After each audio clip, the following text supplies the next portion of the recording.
Em qual frequência você está normalmente sintonizado no seu dia a dia? Esse tipo de frequência ele vai ter uma influência fundamental não só no seu campo mental, no seu mundo mental, mas também porque o seu mundo mental influencia a sua biofisioquímica, a sua biofisiologia. Então, eu recomendei o pessoal seguir aí o Dr. Hans Utter. Volta na última live lá, assiste o finalzinho da última live, Dr. Hans Utter. E coloquei link lá no chat, tem link também no comentário. Se você for só no comentário, você não precisa nem assistir a live, não, velho. Até esqueci desse detalhe, lembrei agora. Você não precisa assistir a live, não. Você vai só na live passada, live 9. Vai na live 9 e lê um comentário. Não é no chat, não. No primeiro comentário que eu tá lá, acho que eu até cheguei a fixar. Tá lá o link para a série de entrevistas de um contato que eu tenho, que eu mantenho, né? O Ian Irving, que é o cara que me abriu a cabeça para o Trivium.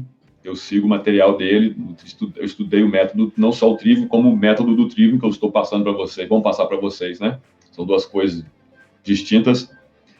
E o Ian tem aí, eu acho que, caramba, acho que são no mínimo 12 horas de entrevistas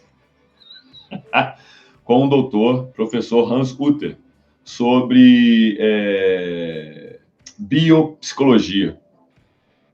Então, é uma doideira ele falando como que as frequências, tipos de frequências, elas vão influenciar a sua fisiologia e o seu campo mental. É um assunto, assim, red pill, assim, no último grau. E se você está interessado nisso, né, é só ir lá na última... E se você fala inglês, velho, porque se você não fala inglês, me sinto muito. Dona Inês. Fudeu. Ok? Então, o que o Mr. Anconi falou é o seguinte, ó, abre aspas, inclusive eu percebo claramente a influência das músicas no meu humor no estado de espírito. Jazz para estudar e me acalmar, rock para animar, música eletrônica para malhar. Presta atenção, um comentário comum que o cara fez sem nenhuma maldade. Ele nem sabe a verdade que ele mesmo está falando ali, tem mais verdade do que ele pensa. A menos que ele já seja red pilado a esse ponto. Ok? Então, né, da biopsicologia, que doideira. Então, olha só. Aí veio o Marcos Bastos, o Marcão lá de Brasília, e falou assim, ó, abre aspas, falou assim, olha, eu imagino que o heavy metal deve ser altamente desaconselhável, fecha aspas. Então, eu quero muito agradecer vocês dois por esse comentário, porque vocês deram a deixa para eu comentar um assunto que eu nunca comentei, só através de comentários lá no YouTube lá. É um assunto que eu não quis comentar logo de cara, quando eu comecei aqui no YouTube, porque eu queria primeiro provar a minha autoridade no assunto. Esse é um dos outros motivos pelo qual eu acabei mostrando a minha cara no YouTube. Porque quando eu comecei a fazer vídeo no YouTube, eu não estava nem aí para isso, né? Isso para mim era diversão, não pensava nada disso. Mas quando eu comecei a ganhar credibilidade, eu falei, eu tenho que fazer essa credibilidade ter um respaldo 100% concreto. Né? Se eu falo que eu não sou feio, se eu falo que eu sou bonito, se eu falo que eu tenho um corpo assim, que eu malho, que a minha idade é essa, que apesar da minha idade eu tenho um corpo assim assado, que eu como isso, aquilo, por causa disso eu obtive resultado, tal, tal. Se eu fico falando isso, eu tenho que mostrar isso para eu poder conservar, preservar, manter a minha autoridade nas coisas que eu falo, né? Então, são um dos motivos. A outra, então, outra coisa é esse lance do metal e do rock. Antes de eu sentar a ripa no metal e no rock, porque se eu sou apenas mais um aí, leigo aí, mais um fã aí que está sentando o pau no metal e no rock, todo mundo vai me atacar falando, quem é você para falar? Mas agora, bom, a menos a galera aí que está no CHI aí nunca assistiu os meus 2 vídeos, é uma série, é um documentário que eu fiz, que é a minha vida nos Estados Unidos, que é a minha ida, a minha estadia, a minha volta dos Estados Unidos e ainda um período depois aqui no Brasil de volta, ainda foi um período total aí que foi regido por música. Então, eu estive na barriga da besta, né? Lá eu tive contato direto lá com o pessoal do Metallica, Eagles, lá, Testament, o pessoal sabe.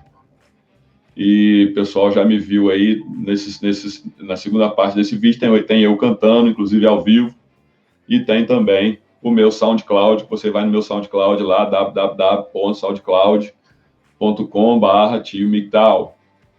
Você vai ver lá, vai me ouvir cantando em vários estilos lá.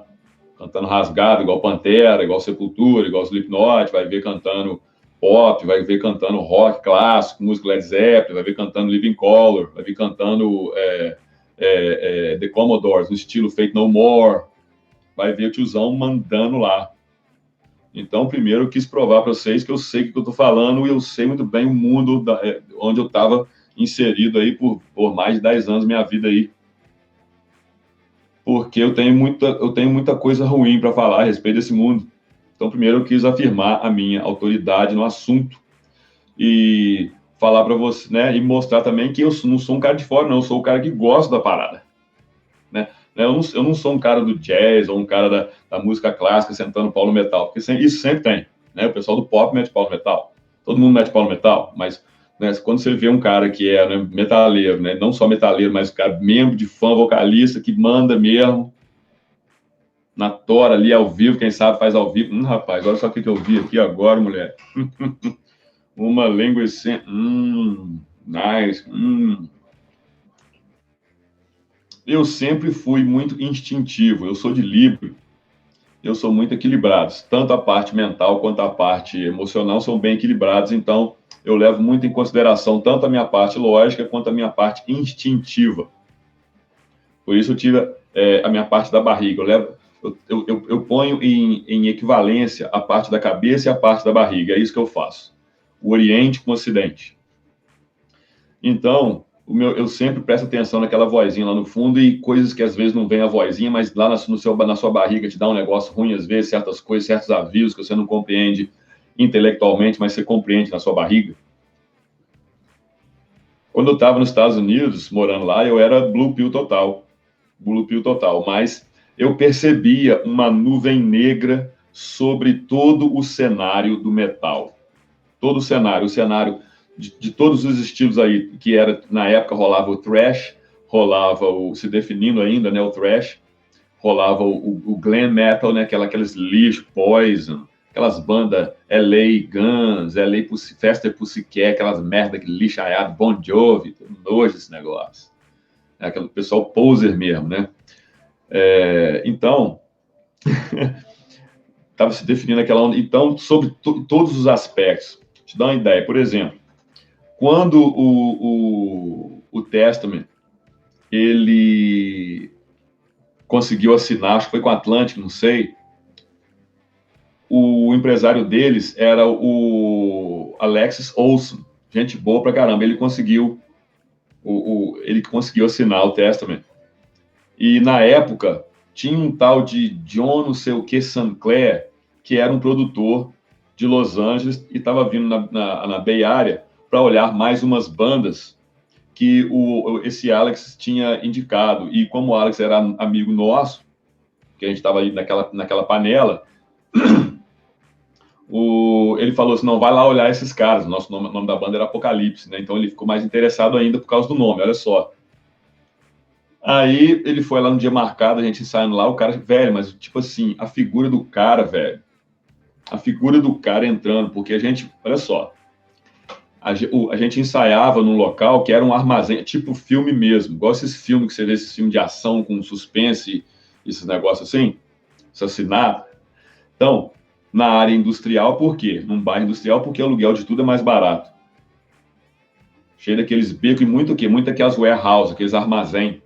Né? Então, tinha um armazém que era uma fábrica, que o filho do cara da fábrica herdou, o cara faliu, fechou a fábrica, ficou só com o prédio, o filho dele, que era músico, herdou o prédio, então ele dividiu um galpãozão em vários quartos, cara, alugava ali baratinho, ali, tanto para bandas ensaiarem, quanto para o pessoal punk morar. Então, tinha ali punk morando e tinha estúdio de ensaio. Então, ali ensaiava o Hidden ensaiava ali, e a gente começou ali a rachar que é uma sala um pouco maior.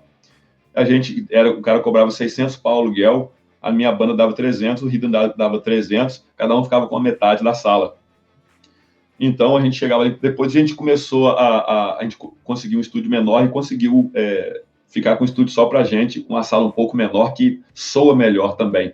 A gente era só 4 caras na banda, são as fotos que vocês veem naquele documentário, já quando a gente estava no estúdio menor. Foi ali que o cara foi olhar a gente. Então, velho, o cara chega de terno, meio careca, assim, sabe aqueles caras, igual o Nando Moura, careca, cabeludo, um cavanhaque. Velho, você olha pro cara, você vê, é o capeta. Um cavanhaque, narigão, assim, todo sinistrão, assim, sabe? O cara não sorri. Quando ele olha pra você, assim, parece que ele tá te sugando alguma coisa, entendeu? E não fala muita coisa, não. Ele, boa tarde, tá hora de tarde, isso, boa tarde. Ok, pode tocar aí, já tô olhando, né? A gente tocou, o cara não falou nada, ok, tá visto, tá ok, valeu. E foi embora. Não deu, parece que ele não gostou do som. Ou não sei se ele gostou do visual, não sei o que ele estava procurando, mas esse pessoal tá sempre... Foi logo na época que o Guns N' Roses estourou. E eles estavam procurando um pessoal que não era mais aquele visual glam, tão glam, igual o Poison. Porque o Guns N' Roses no começo, eles eram igual o Poison. Eles eram batonzinho. Eu já vi show deles com 120, 130 pessoas na casa. Já vi show do Guns N' Roses assim. Eu nem sabia quem era Guns N' Roses. Eu só fui naquele show no homem porque tinha uma mulherada do caralho na porta. Falei, vou entrar porque hoje eu vou comer uma branquela diferente. Então, eu já vi Guns N' Roses assim, com casa, né? E os caras com aquele cabelão tudo assim, batonzinho, no começo eles eram assim, depois você pode ver que depois eles mudaram aquele visual, para um visual mais de quê? De junk, pessoal mais junk, negócio de drogas. Foi naquela época, talvez seja por isso que eles não gostaram muito da gente, o pessoal da banda, o pessoal tudo malhado, com exceção do Eric Wong. Então, não sei, posso estar falando besteira, mas a presença daquele cara, velho, ela trouxe uma... Menos um. Motherfucker. Ela trouxe uma nuvem negra para dentro do estúdio ali, cara, que demorou a sair alguns dias depois do cara. E foram vários os motivos que me levaram a voltar dos Estados Unidos, principalmente profissionais, e pelo fato de eu estar ilegal nos Estados Unidos, mas também, somado a isso, o fato de eu perceber essa aura dentro do music business, dentro do negócio, da indústria musical. Alguma coisa muito negra, uma coisa muito gosmenta, me repeli aquilo e eu voltei para o Brasil também. Aquilo foi mais um motivo que me ajudou a voltar. O que aconteceu? Depois de muitos anos, né? Aí eu sempre MGTOW, né? Mas aí depois de muitos anos, Red Pill, e depois com o meu inglês cada vez melhorando, e com o advento da internet, quando começou na internet, aí fudeu, porque aí eu comecei a estudar essas doideiras. Tudo que eu fazia em biblioteca, comecei a fazer na internet, e com documentários, vídeos, principalmente pessoal independente, pessoal, né, alternativo. Aí, quando eu comecei a estudar sobre frequência, sobre sintonias e o mundo mental, e isso tudo já estava junto com as minhas práticas meditativas, não sabia o Jai ainda. Mas aí, logo que eu aprendi o Jai, eu entrei em contato com o Dr. Hans Utter e o Ian Irving. E devido a isso, a minha Red Pill, ela virou Black, assistindo aqueles caras, virou Black Pill. Simplesmente. Virou Black Pill, e eu percebi, eu tive que perceber que eu estava cego naquela época, que é metal. Ó, isso aqui não é uma coisa boa de você fazer, se você não sabe o que você está fazendo.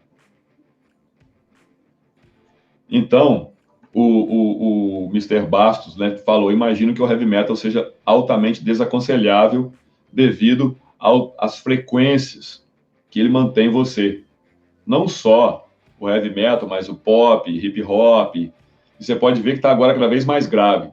Você pode ver agora, cara, um drop de ré, que foi a primeira carroçada que o nego deu, o Speech, a gente tocava no drop de lá, my friend. O bordão da guitarra dele era um mi, daquele mi de baixo, da última corda do contrabaixo era o bordão dele, pra você ter ideia como é que o som do speech era sapo boi, grave. Então, essas tendências, elas são propositais. Tem engenheiro de som por trás disso.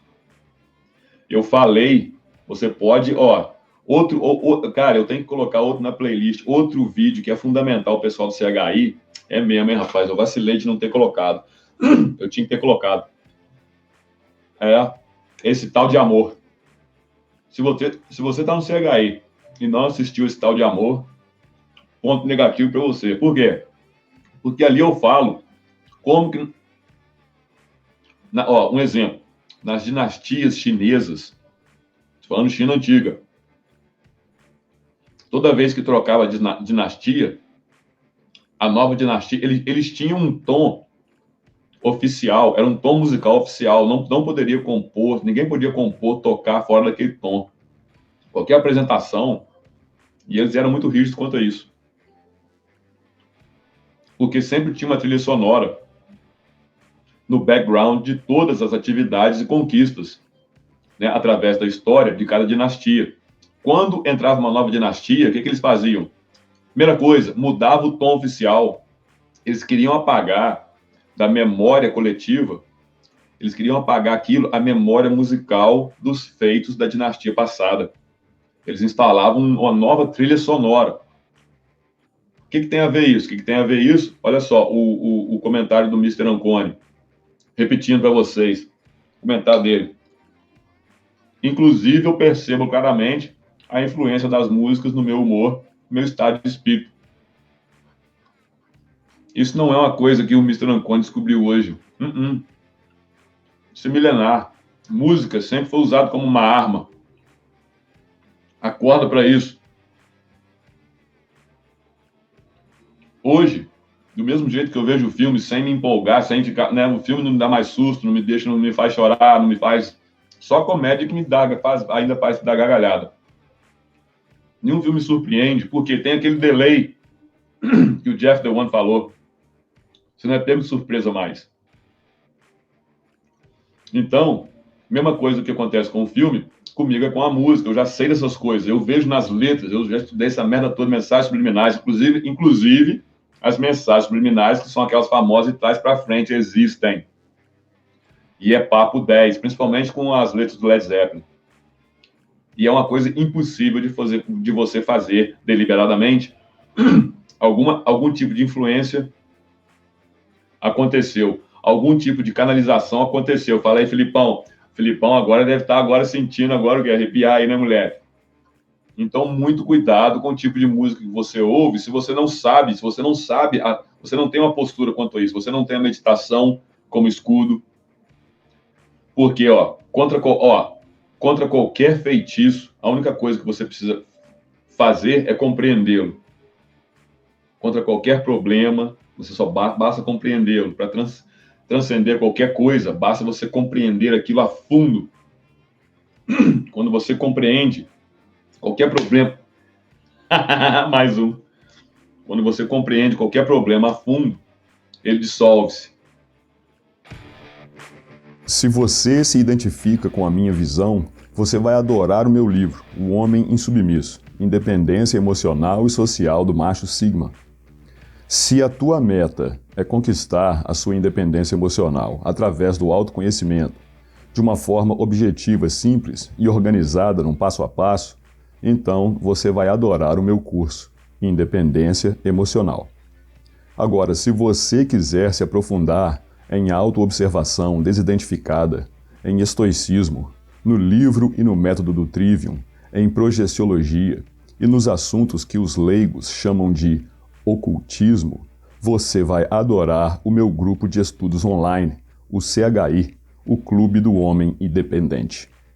Os links de acesso ao meu livro, ao meu curso e ao meu grupo de estudos estão fixados no primeiro comentário e também na descrição abaixo deste vídeo. Clica lá.